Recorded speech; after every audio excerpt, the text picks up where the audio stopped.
Welcome to today's discussion. I'm Claire. And I'm Alan.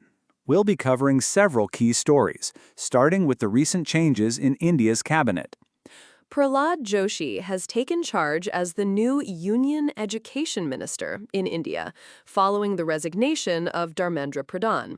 The articles indicate that this is a new portfolio for Joshi. What are the implications of assigning the Education Ministry to Prahlad Joshi, given his background?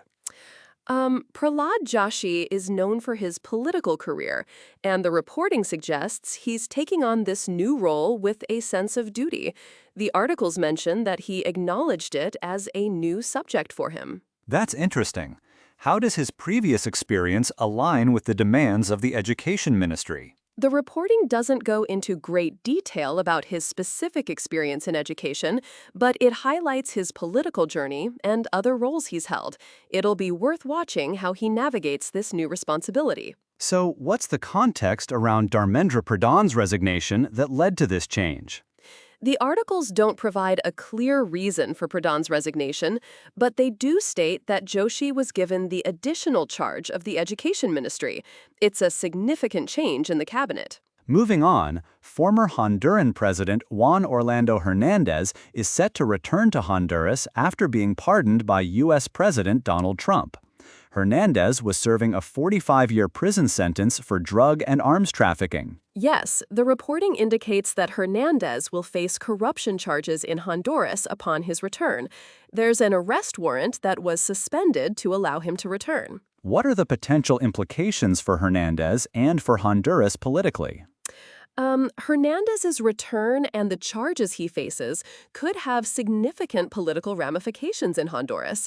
The article suggests that his legal situation is far from resolved. How does the pardon by Trump factor into the public perception of Hernandez's case? The pardon is a critical element, as it directly influenced Hernandez's ability to return to Honduras. The reporting doesn't delve deeply into public opinion, but it's likely to be a contentious issue. Siddaramaiah, the former chief minister of Karnataka, has announced that he won't contest the 2028 assembly elections, citing corruption in politics and his own health. That's right. Siddaramaiah mentioned that the political landscape has become corrupted and that his age and health are also factors in his decision. He plans to remain active in public life. What does this decision say about the current state of politics in Karnataka, according to Siddaramaiah? Siddaramaiah's statement reflects his concerns about the corruption and the overall political environment. It's a significant commentary from a senior Congress leader. How might this announcement affect the Congress Party's strategy or public perception in Karnataka? It's likely to have some impact, as Siddaramaiah is a well-known figure. The party may need to address the concerns he raised about corruption and the political climate. Laura Loomer, known for spreading conspiracy theories, has been traveling in Ukraine and has acknowledged falling for some falsehoods about Russia's war. Yes, Loomer's shift in perspective is noteworthy. She's been visiting Ukraine to see the damage firsthand and has spoken about her change in views. What are the details of Loomer's change in perspective according to the reporting? The articles indicate that Loomer has been reflecting on her previous beliefs and has admitted to being misinformed. She's now seen the reality of the situation in Ukraine. How might Loomer's shift impact her audience or the broader discourse around the Russia-Ukraine conflict? Loomer's change could potentially influence her followers and contribute to a more nuanced understanding of the conflict. However, the reporting doesn't speculate on the extent of this impact. The conflict involving Iran has escalated into the Red Sea and Caspian regions, while the Gulf remains quiet due to a pause in U.S. strikes. That's correct.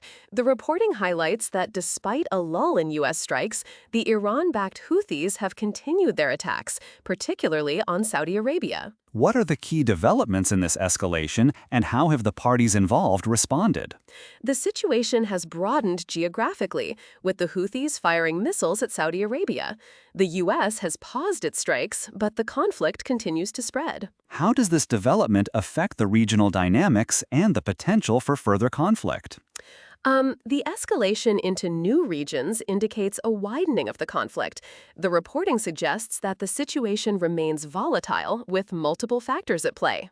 As we wrap up today's discussion, it's clear that these stories cover a wide range of significant global and regional issues. Indeed, from cabinet changes in India to geopolitical tensions in the Middle East and political developments in Honduras and Karnataka, there's a lot to keep track of. And we've also seen interesting shifts in perspective, like Laura Loomer's change of heart regarding the Russia-Ukraine conflict. That's a crucial reminder of how narratives can evolve and how important it is to stay informed. Well, that's all for today's episode. Thank you for joining us. Thank you, and we'll see you next time.